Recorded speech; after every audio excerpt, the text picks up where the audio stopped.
Children's lives are important, and we at the Child Protection Party want the best outcome for all children.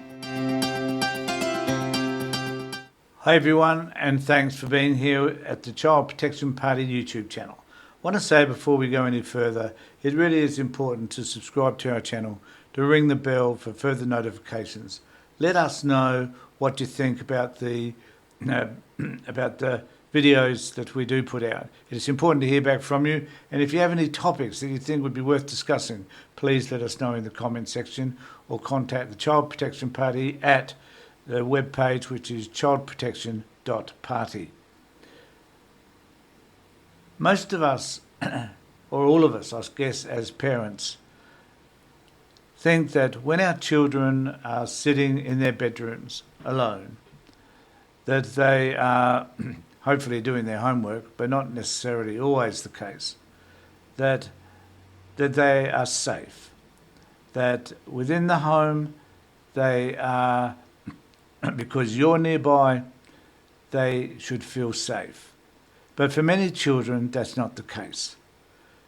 For many kids in this country, they find that they're sucked into a world whereby they're enticed to do things that they would not normally do under normal circumstances.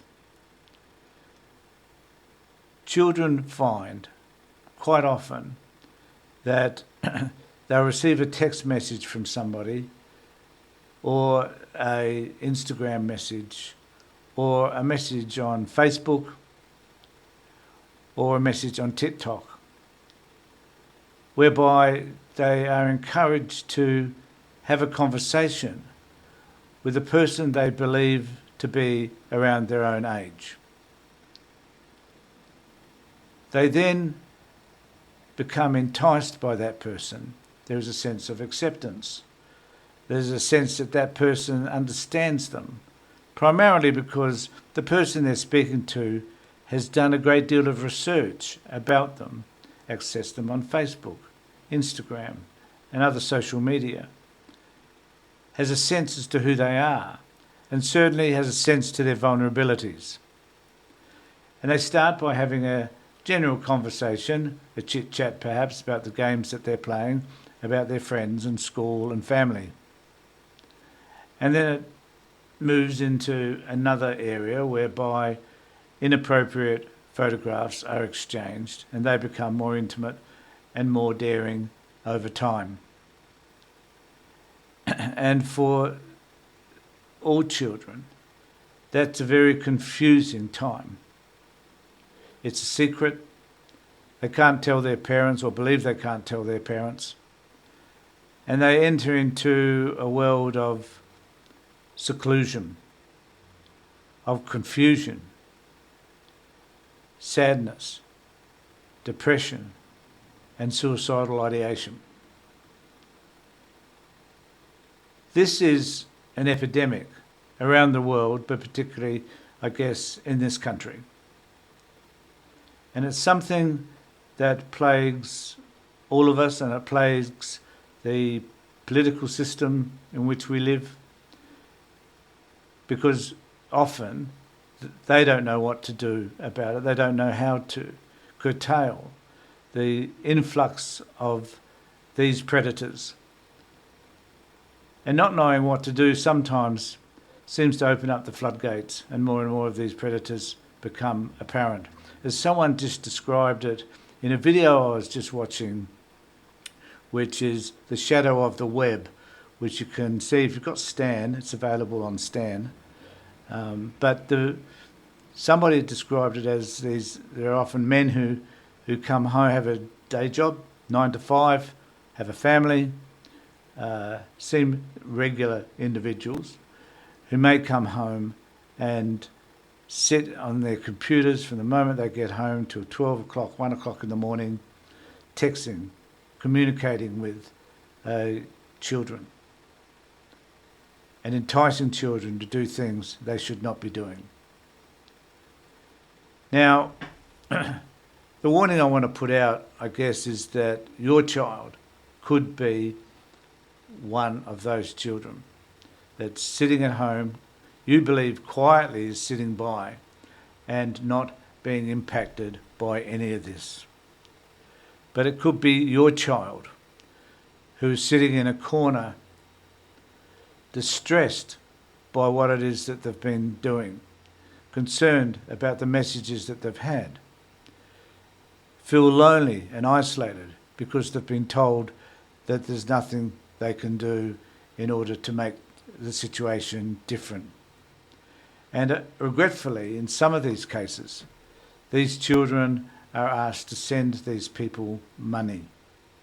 In other cases, they are asked to meet up with these particular predators. Now, the warning I want to give is that don't be complacent. Don't sit back and think, well, my kid's safe because they're in our house. If they have access to the internet, if they have access to a phone, then the chances are that they may be targeted. The question you need to be asking yourself is, can your child have a conversation with you which will ensure that if they are confronted by any of these people, they will be able to tell you about it and you will therefore be able to report it. Many of us think that we can protect our kids, and I think that that's a fallacy. We can't protect our kids all the time. And with the internet and the access to information and random people's access to your children's information, leaves us in a position whereby the children are vulnerable. Now, there's many things that can be done, and there's this one quote which I came across when I was doing some research around this subject, and that I just want to bring to your attention. And it is, the range of criminal offences concerning child abuse and the handling of child abuse materials are expanded by the recent criminal law reform criminalising sextortion, blackmail with intimate images, explicit deepfakes, nonsensical intimate image sharing, and doxing, publishing one's detail for online harassment. Setting the benchmark by defining new digital criminal offences concerning children is important. However, in practice, law enforcement will struggle with limited resources, digital skills, perpetrators outside jurisdiction, and that includes, there was a case where there was a band of criminals in Nigeria who were extorting money from children, and the jurisdictions in Nigeria were able to find those people through the Australian law enforcement and were able to arrest them. But they're everywhere, that's the issue. Platform resistance to give access to evidence and a high burden of proof. The resulting focus on the most serious cases leaves much harmful conduct unchecked. And I think that's important to focus on, is that we may think that the law or the agencies that are set up to combat child sexual abuse and online abuse in particular is sufficient enough to protect our children. Well, I guess the answer to that is it isn't. And it's us as parents that need to make sure that we can do just that.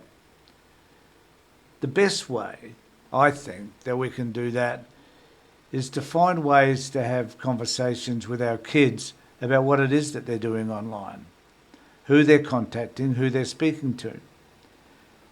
Or there was a case which came up in the Shadows of the Web, whereby a woman was talking about her daughter who they believed didn't have access to the internet.